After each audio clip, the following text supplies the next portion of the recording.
रक्षा पर्व के रूप में, रक्षा पर्व यानी वात्सल पर्व, रक्षा बंधन, है ना।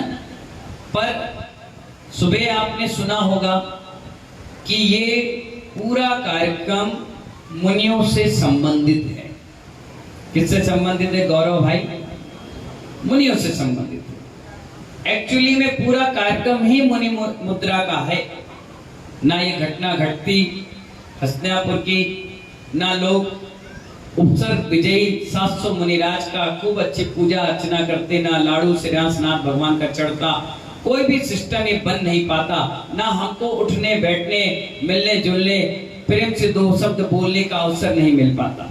ये बहुत अच्छा अवसर मिल गया रक्षाबंधन के अवसर पर कि हम सभी लोग क्या कर रहे हैं, यहाँ पर वात्सल पर्व मना रहे हैं। क्या मना रहे हैं? वात्सल पर्व। वात्सल पर्व का मतलब ये नहीं कि सिर्फ जिससे प्रेम हो, जिससे हमारी जमती हो, जो हमसे बोलता हो, जिसके पास हम आना जाना करते हो, सिर्फ उसके यहाँ ही रक्षाबंधन मनाए। नहीं, आज का दिन कह रहा है जो तुम्हारा जन्मजात बैरी है उसके घर जाकर मीठा खिलाकर आओ कि आज से हमारी दुश्मनी खत्म हो गई। तब ये रक्षाबंधन है। अब हम तुम्हारी रक्षा करेंगे, अब तुम हमारी रक्षा करना, चाहे धर्म के मार्ग पर हो चाहे कर्म के मार्ग पर हो, तब तो ये वात्सल पर्व हमारा सार्थक है। नहीं तो अर्घ चढ़ाना बेकार हो जाएगा। अगर हाथों में मिट्टियां लगी हो, हाथों में मिट्टियां लगी हो और कोई व्यक्ति आटा उसन ले, तो जब रोटी खाते हो या पुड़ी खाते हो तो मुंह में क्या लगता है कपूरे दादा? करकरा सा लगता है। क्या लगता है? करकरा सा लगता है। ऐसा लगता है किसी ने इस आटे में कुछ मिट्टी के कण डाल दिए हैं। इसी प्रकार हमारा जीवन भी महानुभाव कितना सुंदर, बिल्कुल व्हाइट तरह आटा की तरह हो, लेकिन किसी ने हल्का सा कसाय भाव कर लिया तो रोटी खाने में जब मजा किरकिरा हो जाता है, ऐसा जीवन जीने में भी मजा किरकिरा हो जाता है। ऐसा लगता है रोटी के कण जो मुंह में है उसे थूक दे, भूख बहुत लगी है, खाने की इच्छा भी बहुत है, लेकिन मुंह में गिट्टियां आ गई हैं, मिट्टियां आ गई हैं, रेत के कण आ गए हैं, तो मुंह किरकिरा हो जाता है। अपन को ऐसा लगता है कि क्या खा लिया, मजा किरकिरा हो गया। ऐसी महानुभाव जब जिंदगी में कोई दुश्मन पैदा हो जाता है तो सबसे पहले क्षमा याचना का हथियार इस्तेमाल करना चाहिए। बिल्कुल क्षमा मांग लेना चाहिए। ज्यादा दिन ज्यादा समय नहीं खींचना चाहिए।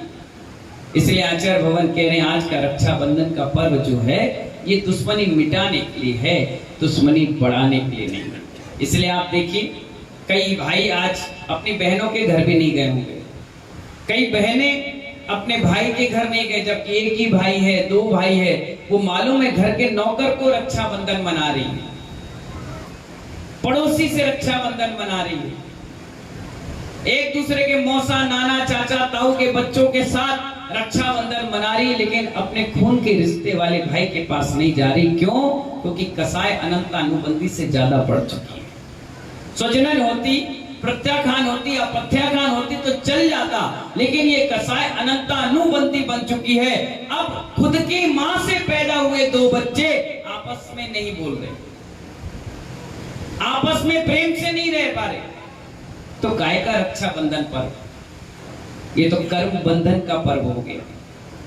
नहीं महानुभाव, हमारे जैसे दिगंबर साधु भी दिन में 3 बार कहते हैं खम्मा अमी सब जीवाना, हर जीव से क्षमा, जिसको मैं जानता हूं उससे भी और जिसको नहीं जानता उससे भी मुझे क्षमा मांगनी चाहिए। जब ये भगवान बनने की राह आगे बढ़ती है ना महानुभाव, तब जाकर किसी के भाव क्षमा याचना के होते हैं। लेकिन ये अहंकार ईगो इतना बहुत तेज है कि तुम्हें झुकने पे मजबूर नहीं करता, रोकता है। बस यही अहंकार को आज छोड़ने का नाम रक्षाबंधन। कितनी सारी बहनें आज खुश होकर के अपने भाई की आई, कितनी खुश होकर के कई भाई अपनी बहन के घर गए हैं कि आज मैं अपनी बहन से एक छोटा सा राखी का डोर इस हाथ में बांधूं, कम से कम प्रेम से। एक ही रिश्ता है, एक ही रिश्ता है जो मरते दम तक भाई बहन का प्रिय होता है। हमेशा माँ बाप के रिश्ते बदल जाएंगे, भाभी चाचा ताऊ मौसा नानी सबके रिश्ते बदल जाते हैं, सिर्फ एक ही रिश्ता ऐसा होता है जो मरते दम तक भाई और बहन के रूप में होता है। बूढ़ी भी हो जाए बहन तो बहन बहन ही होती है, भाई बूढ़ा क्यों ना हो जाए वो भाई भाई रहता है और हमेशा एक दोस्त की तरह होता है। कभी कभी बहन रोती है ना तो सबसे पहले माँ आंसू पोंछने नहीं आती, वो भाई पहुंचता है तुझे क्या तकलीफ है, क्या कर जाऊं। मैं तुम्हें एक बहुत अच्छी घटना सुनाता हूँ, सुनोगे? मैं हमेशा अपनी घटना सुनाता हूँ, दूसरों की नहीं सुनाता, क्योंकि दूसरों की घटना सुनाकर अपन क्यों घटित हो, अपनी सुनो। जब मैं छोटा था तो मेरी भी एक बहन थी, आई थी, आपने देखा है? देखा कि नहीं देखा? वो बहन थी, वैसे तो खूब मारता था उसको, खूब पिट देता था धमाधम, बाद में मना भी लेता था। वो कुछ खाती थी, मैं छीन के ले जाता था, लेकिन कभी उसने प्रतिकार नहीं किया। वो जानती थी खाएगा तो पेट में ही जाएगा ना, हम धीरे धीरे खा रहे, तेज खाता है। तो जब वो स्कूल गई महानुभाव, पहली बार स्कूल, तो मैं दिन में 20 बार उसको देखने गया। क्या करने गया? 20 बार देखने गया। हर 10-5 मिनट में पहुंच जाऊं, मतलब टीचर मेरी बहन कहाँ है? तो बोली बैठी तो है। मतलब और बढ़िया, ठीक हो? बोली हाँ भैया ठीक। मतलब याद तो नहीं आ रही, कुछ पीना तो नहीं है, कुछ खाना तो नहीं है, बता लो। 20 बार गया। मेरी माँ मुझसे कहने लगी दिन में 20 बार मारने वाला व्यक्ति उसका कितना ख्याल रख रहा है, क्योंकि रिश्ता भाई और बहन का है। इसलिए मैंने कहा एक रिश्ता ऐसा पवित्र रिश्ता है, बिटिया भी कहती है अपने भाई से, एक पौधे के 2 कली हैं हम, मुझे अलग कर दिया गया तो ये मत सोचना कि मैं जुदा हो गई, मेरा भी अंश इस माँ के साथ, इस पिता के साथ जुड़ा हुआ है। कई बार ऐसा देखने के लिए आया महानुभाव कि जिस माँ ने जन्म दिया उसका डीएनए, उसकी किडनी, उसका लीवर उस बच्चे से नहीं मिलता, भाई से, जबकि बहन दूसरे गांव चली गई, वो आकर के अपना किडनी डोनेट कर देती है कि मेरा भाई मेरी माँ बाप का ख्याल रखे। वो सिर्फ इसलिए आती है अपनी माँ के यहाँ, वो माँ को देखने नहीं आती, ना पिता को देखने आती, क्योंकि दिन में 10 बार तो बात करती होगी, मैसेज करती होगी, हालचाल पूछती होगी। वो सिर्फ भाई के हाथ में कलाई में रक्षाबंधन का वो धागा इसलिए बांधने आती है कि मेरा भाई सही सलामत रहेगा तो मेरे माता पिता की सेवा करेगा। कितनी पवित्र भावना लेकर के वो आती है। और ये रक्षाबंधन का पर्व हमें मिलने के लिए, जुड़ने का प्रयास करने का एक सुंदर अनुपम मौका मिलता है। कितने सालों में, 2-2 साल में, 1 साल में, 6 महीने में, वो भाई जब घर में आता है ना तो लोग ठंड नहीं देखते। एक बार के लिए सुबह सुबह 5 बजे अगर दरवाजा कोई खटखटाए, बड़ी ठंड पड़ रही हो दिसंबर जनवरी के, तो पति नहीं उठेगा, पति बिल्कुल नहीं उठेगा, पत्नी भी नहीं उठेगी, दोनों लेटे होंगे और आवाज आएगी टिन टिन टिन टिन, तो पत्नी कहेगी उठो ना, देखो कौन है। पति कहेगा मैं क्यों देखूं, तुम उठो। नहीं ठंड बहुत है, तुम उठो। मैं नहीं उठूंगा, तुम उठो। ये दोनों में डिस्कस चलेगा और अचानक से आवाज पत्नी के भैया की आ जाए,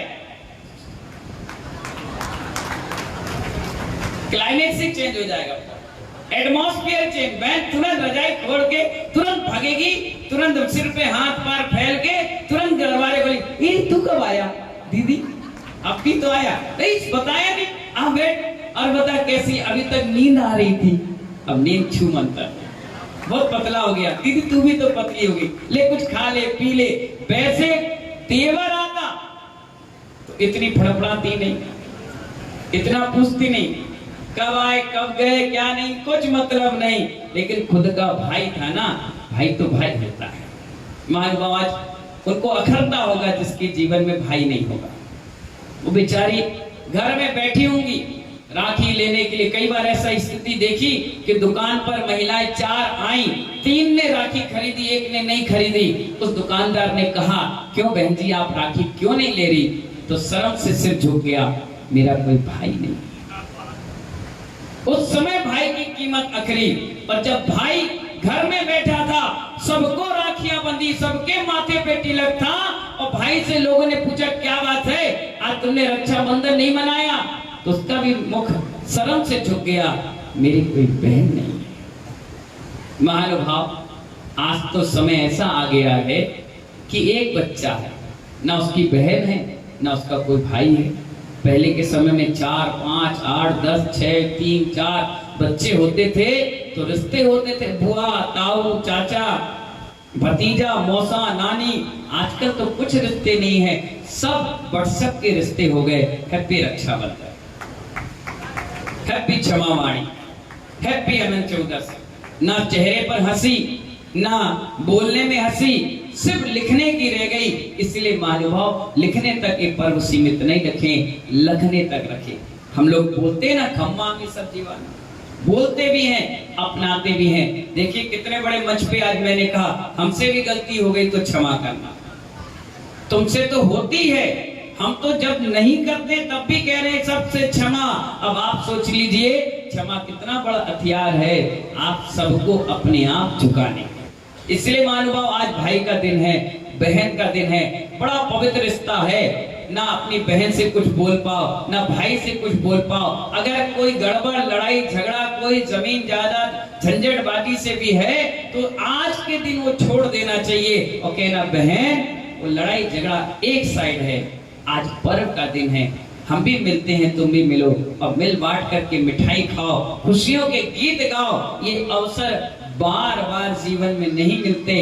उनसे पूछिए बुजुर्गों से जिनकी बहन इस दुनिया से चली गई, उन पूछो उन बहनों से जिनके भाई आज नहीं है, बेचारी घर में एक कोने में बैठ करके सिसक सिसक के रो रही होंगी। उनसे पूछो जिनके घर में भैया ही नहीं, बहन ही बहन है। उनसे पूछो जिनके यहाँ भाई भाई है, बहनें नहीं है। सोचिए, इसीलिए कहा जाता है कि हमारा परिवार फला फूला रहता है जहाँ प्रेम और वात्सल्य की बांसुरी बजाई जाती है। आज रक्षाबंधन का पर्व है, वात्सल्य का पर्व है। जब एक मुनि महाराज ने मुनियों की रक्षा के लिए अपने पिछी कमंडल को त्याग करके उनकी रक्षा के लिए कदम बढ़ा लिया, तो महानुभाव आप सभी से भी निवेदन है, जब कभी हमारे धर्म पर आंच आए तो अपनी परवाह ना करते आप भी कदम आगे बढ़ाना। फिर देखिए आपका, जैसे आज मुनि विष्णु कुमार की तारीफ कर रहे हैं, कल तुम डबरा वालों की भी तारीफ करेंगे। वाह, क्या मुनि भक्ति है, क्या तुम्हारे अंदर विश्वास है साधुओं के प्रति। आज रक्षाबंधन का पर्व, कितने सारे लोग बाहर से आए, सभी लोग को मेरा बहुत बहुत आशीर्वाद है। जो बहनें यहाँ से शादी ब्याह करके बाहर गईं, वो भी दौड़ दौड़ कर भाग भाग कर आई, कह रही थी महाराज श्री हम तो नहीं आते, लेकिन पता चला आपका चतुर्मास है तो इसलिए 2-4 दिन इकट्ठा आ गए। एक दिन के लिए आते, 2 घंटे के लिए, 4 घंटे के लिए आते, लेकिन आपका वर्षा युग चल रहा था, सोचा चलो कल आहार दे लेंगे, चौका लगा लेंगे।